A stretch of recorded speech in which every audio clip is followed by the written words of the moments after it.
जंगली शेरों ने मिलकर एक गधे का शिकार किया, लेकिन उनमें से एक शेर ने कहा, इसे मारो मत, मेरे पास इसको लेकर एक बेहतरीन योजना है।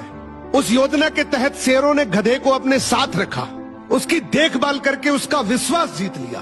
फिर एक दिन उसे वापस गधों के समाज में भेज दिया, पर इस बार वो गधा एक गधे की तरह नहीं, बल्कि वो एक शेर के समान गधों का राजा बनकर वापस आया था, जिसके पीछे सभी शेरों का साथ था।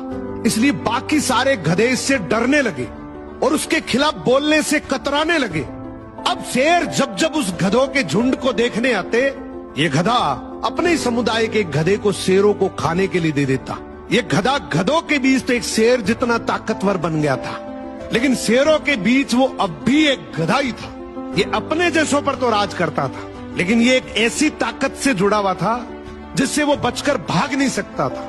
इसने हजारों मासूम गधों की कुर्बानी दी, सिर्फ ये सोचकर कि इससे मैं और ज्यादा ताकतवर बन जाऊंगा। एक दिन ऐसा आया कि सभी गधों ने एकजुट होकर उसका विरोध किया और ये ठान लिया कि इस बार शेर जब भी शिकार करने के लिए आएंगे तो हम में से कोई नहीं जाएगा, चाहे उसका परिणाम कुछ भी हो।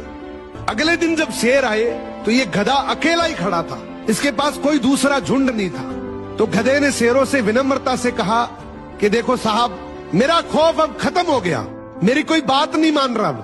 तो शेरों ने डिसाइड किया कि चलो अब तू किसी काम का नहीं है तो तू ही साथ चल ले, आज का हमारा भोजन तू ही बनेगा। इस तरीके से आखिर में इस गधे का भी शिकार हो गया। हर समाज के अंदर एक ऐसा गधा जरूर होता है जो अपने लालच के लिए, अपनी ताकत बढ़ाने के लिए अपने ही समाज को दांव पर लगा देता है।